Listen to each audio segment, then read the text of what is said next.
जय हिंद साथियों। स्वागत है आप सभी का। आज इस क्लास में हम संस्कृत के टॉप 20 प्रश्नों को पढ़ने वाले हैं जो आपके सिलेबस के अनुसार हैं, जिन्हें यदि आप पढ़ते हैं तो यहाँ से आपको एग्जाम में प्रश्न देखने को मिलेंगे। इसलिए आप सभी से रिक्वेस्ट है कि आप लोग इस वीडियो को कंप्लीट देखें, और यदि आपको किसी भी क्वेश्चन का आंसर पता है पहले से तो हमें कमेंट करके अवश्य बताएं। तो चलिए भाई, हम शुरू करते हैं प्रश्न क्रमांक 1 से।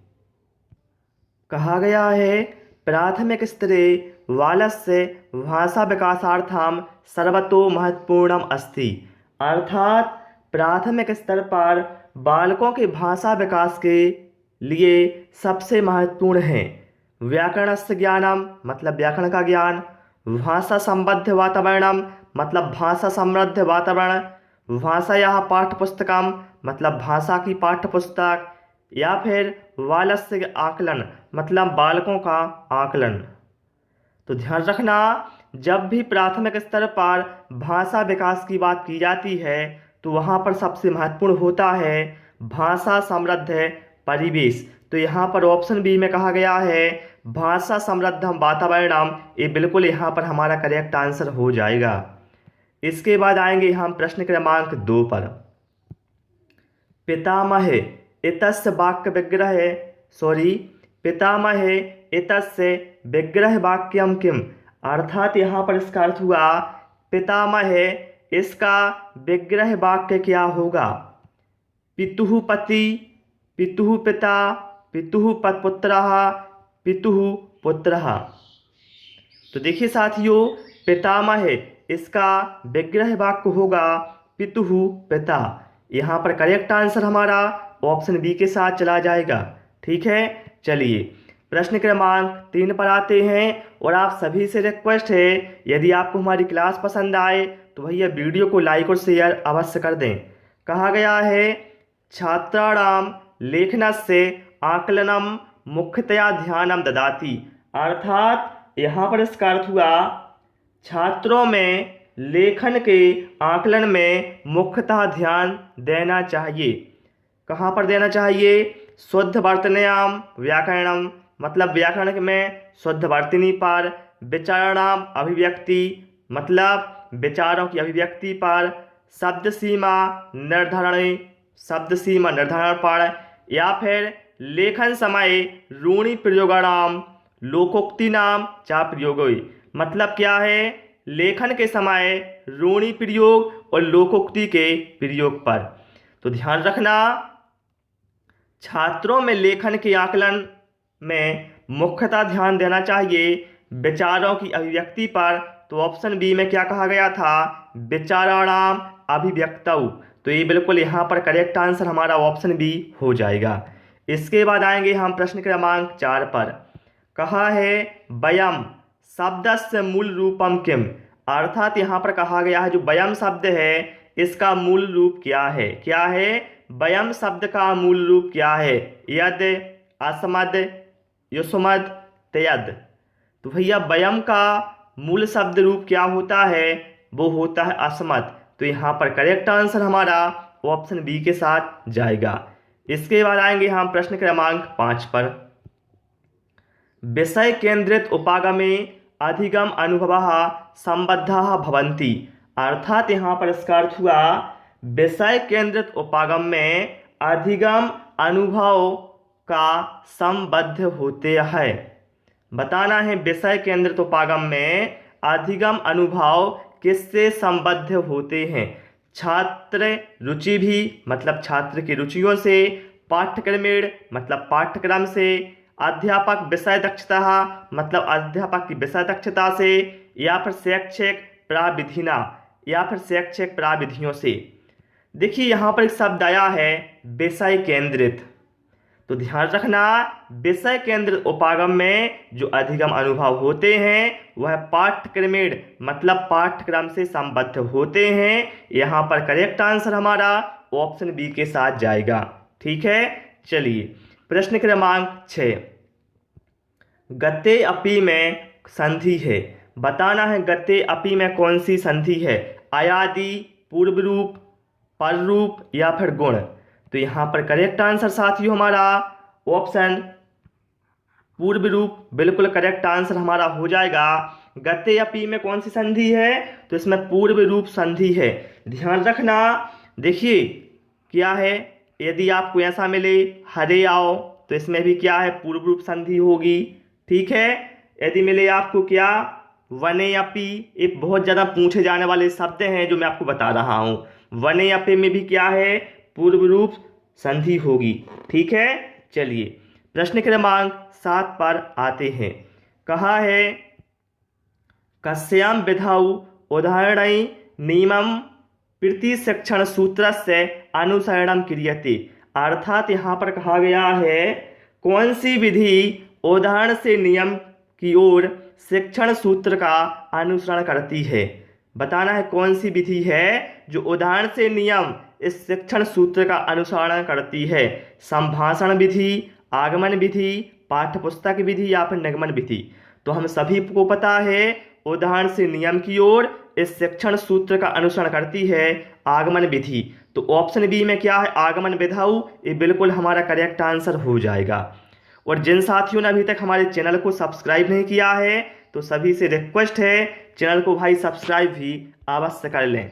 तो चलिए प्रश्न क्रमांक 8 में देखते हैं क्या कहा गया है। संधि का विपरीत अर्थक है, मतलब संधि का विपरीत अर्थक मतलब विलोम क्या है। समासः, विग्रह, सम्मिलनम, आग्रह। तो साथियों ध्यान रखना, संधि का जो विपरीत अर्थक होता है वो होता है विग्रह। तो यहाँ पर करेक्ट आंसर हमारा ऑप्शन बी के साथ जाएगा। इसके बाद आएंगे साथियों हम प्रश्न क्रमांक 9 पर। कहा गया है भाषा शिक्षण से कहा विधि छात्रतया भाषया परस्परम अंतः क्रिया प्रेरयति। अर्थात यहाँ पर इसका अर्थ हुआ भाषा शिक्षण की कौन सी विधि में छात्रों में परस्पर अंतः क्रिया को प्रेरित करती है। बताना है वह कौन सी विधि है जो छात्रों को परस्पर अंतः क्रिया के लिए प्रेरित करती है। व्याकरण अनुवाद विधि, संप्रेषणात्मक विधि या फिर अनौपचारिक विधि। तो साथियों ध्यान रखना, भाषा शिक्षण की जो संप्रेषणात्मक विधि होती है यह छात्रों को उनकी भाषा में परस्पर अंतः क्रिया के लिए प्रेरित करती है। तो यहाँ पर करेक्ट आंसर हमारा ऑप्शन सी के साथ जाएगा, संप्रेषणात्मक विधि ही। ओके, चलिए प्रश्न क्रमांक 10। उत्तम पुरुष से संबंधित सर्वनाम शब्द है। बताना है इसमें से कौन सा उत्तम पुरुष से संबंधित सर्वनाम शब्द है। देखिए हम सभी जानते हैं पुरुष 3 प्रकार के होते हैं, प्रथम पुरुष, मध्यम और उत्तम। तो यहाँ पर देखिए जो सहा है और तस्मिन है ये भैया क्या है, ये दोनों प्रथम पुरुष हैं। ठीक है, और जो युवाम है, युवाम क्या है भैया, यहाँ पर ये मध्यम पुरुष है। और लेकिन जो वयम है, वयम भैया उत्तम पुरुष का एग्जाम्पल है। तो यहाँ पर हमारा करेक्ट आंसर क्या होगा, ऑप्शन सी। ठीक है, चलिए प्रश्न क्रमांक 11 पर आते हैं। कहा है माता शत्रु पिता बेरी एन बालुना पाठितः न शोभिते सभा मध्य हंस मध्य बकुथा। ये पहले यहाँ पर एक श्लोक दिया है, उसके बाद यहाँ पर एक प्रश्न कहा गया है अनधीता सभा मध्य कथम भवति।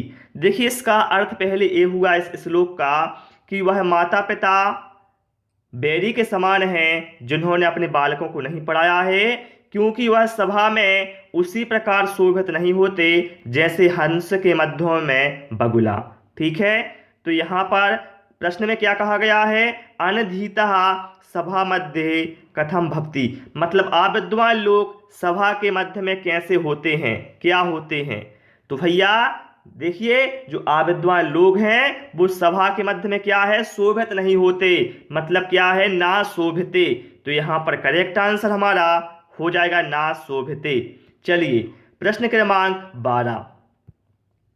संभाषणस्य योग्यतायाः विकासे सहायिका विधि अस्ति। अर्थात यहाँ पर साथियों कहा गया है कि संभाषण में योग्यता के विकास में सहायक विधि है। बताना है संभाषण में योग्यता के विकास में कौन सी सहायक विधि है? सूत्र विधि, व्याख्या विधि, कंठस्थीकरण विधि या फिर भाषा संसर्ग विधि? तो यहाँ पर करेक्ट आंसर हमारा भाषा संसर्ग विधि हो जाएगा। ये संभाषण में योग्यता के विकास में सहायक है। प्रश्न क्रमांक 13, देव पुरुषः में कौन सा समास है? और आप सभी लोग सारे प्रश्नों के या तो आंसर कमेंट करते जाएं या कॉपी में नोट करते जाएं। बताना है देव पुरुषः में कौन सा समास है? अव्ययी भाव, तत्पुरुष, द्वंद्व या फिर बहुविधि? देखिए इसमें आपको कोई प्रॉब्लम नहीं होनी चाहिए। इसमें क्या है, तत्पुरुष समास हो जाएगा। ठीक है भाई, चलिए प्रश्न क्रमांक 14, कहा है यहाँ पर वायगोत्स्की महोदय अनुसारम खालिस्तान भाषायाः अधिगमार्थम सर्वतो महत्वपूर्णम घटकम। अर्थात यहाँ पर कहा गया है वायगोत्स्की महोदय के अनुसार अधिगम में सबसे महत्वपूर्ण घटक है। बताना है क्या है भैया अधिगम में सबसे महत्वपूर्ण घटक वायगोत्स्की महोदय के अनुसार? सामाजिक भाव विनिमय, मतलब सामाजिक भाव विनिमय, पाठ्यपुस्तकम मतलब पाठ्यपुस्तक, वेतार यंत्र मतलब बिना तार का यंत्र, तो बिना तार का यंत्र क्या होता है? रेडियो। ठीक है, या फिर शब्दकोश। तो देखिए भाषा अधिगम में सबसे महत्वपूर्ण घटक माना है वायगोत्स्की महोदय ने सामाजिक भाव विनिमय को। मतलब क्या है, सामाजिक भावों का क्या करना? विनिमय करना। ठीक है, चलिए प्रश्न क्रमांक 15, कहा है तीनों सा दिए हैं यहाँ पर और हा दिए हैं। बताना है कौन से वर्ण हैं? ऊष्माणः मतलब ऊष्मा, मूर्धन्य है, स्वर है कि दंताएं हैं? बताना है कैसे वर्ण हैं। तो भैया तीनों सा और हा ये जो वर्ण हैं वो कैसे हैं? ऊष्मा। ठीक है, ऊष्मीय वर्ण है। तो यहाँ पर करेक्ट आंसर हमारा ऑप्शन ए के साथ जाएगा। आपने इनको हिंदी ग्रामर में भी पढ़ा होगा। ठीक है, चलिए प्रश्न क्रमांक 16, कहा है संभाषण कौशलस्य गतिविधि ही आकलन समय अधोलिखितेषु किम न आवश्यकम। देखिए यहाँ पर कहा गया है किम न आवश्यकम मतलब क्या आवश्यक नहीं है। मतलब प्रश्न का अर्थ पूरा क्या हुआ? प्रश्न का अर्थ ये हुआ संभाषण कौशल की गतिविधि में आकलन के समय निम्नलिखित में से क्या आवश्यक नहीं है? ध्वनि नाम, शब्दानाम, उच्चारणम मतलब ध्वनि और शब्दों का उच्चारण भैया ये तो आवश्यक है। संदर्भे आगतानाम शब्दानाम उचित रूपाणाम प्रयोगः मतलब संदर्भ के अनुसार शब्दों का उचित रूपों का प्रयोग ये भी आवश्यक है। भाषण में स्पष्टता ये भी है। लेकिन यहाँ पर जो शब्दकोश उपयोग मतलब शब्दकोश का उपयोग, तो भैया शब्दकोश का उपयोग संभाषण कौशल की गतिविधि में आकलन के समय आवश्यक नहीं है। तो यहाँ पर करेक्ट आंसर हमारा ऑप्शन सी के साथ जाएगा। ठीक है, चलिए प्रश्न क्रमांक 17, एषो अत्र इत्यत्र संधि विच्छेदम कुरुत मतलब कहा गया है एषो अत्र इसका संधि विच्छेद करें आप। क्या होगा इसका संधि विच्छेद? बताएं आप लोग क्या होगा इसका संधि विच्छेद? तो भैया यहाँ पर हमारा करेक्ट आंसर होगा क्या हो जाएगा? इसका संधि विच्छेद हो जाएगा एषः प्लस अत्र। ठीक है, क्या होगा? एषः प्लस अत्र इसका संधि विच्छेद करेक्ट होगा जो हम ऑप्शन सी में दिया है। ठीक है, चलिए प्रश्न क्रमांक 18, कहा गया है पत्राधानम जिसे कहा जाता है पोर्टफोलियो एकम उदाहरणम अस्ति। अर्थात पत्रधान जिसे कहा जाए पोर्टफोलियो यह एक उदाहरण है। स्वतः आकलन से मतलब स्वयं के आकलन का। स्वतः आकलन मतलब क्या है? स्वतः आकलन मतलब स्वतः तो सभी जानते हैं स्वतः आकलन का। शिक्षक आकलन से शिक्षक के आकलन का।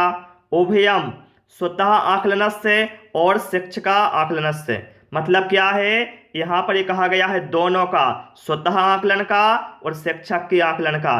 तो ये बिल्कुल करेक्ट आंसर हमारा हो जाएगा। जो पोर्टफोलियो है यह स्वतः आकलन का और शिक्षक के आकलन का दोनों का उदाहरण है, क्योंकि इससे शिक्षक को भी पता चलता है कि उसने जो पढ़ाया है उसका प्रभाव उस पर क्या पड़ा है। ठीक है, चलिए और बाकी ये राज्य बोर्ड आकलन शिक्षक एक गलत हो जाएंगे। ऑप्शन सी बिल्कुल करेक्ट हमारा होगा यहाँ पर। प्रश्न क्रमांक 19 कहा है एवं इति कीदृशम पदम। कहा गया है जो एवं शब्द है, एवं एक कैसा पद है, नपुंसक है, अव्यय है, पुल्लिंग या फिर स्त्रीलिंग है। तो भैया एवं क्या है, एवं एक अव्यय है। क्या है, अव्यय। तो यहाँ पर अव्ययम, ये बिल्कुल यहाँ पर करेक्ट आंसर हमारा ऑप्शन बी के साथ जाएगा। ठीक है, चलिए प्रश्न क्रमांक 20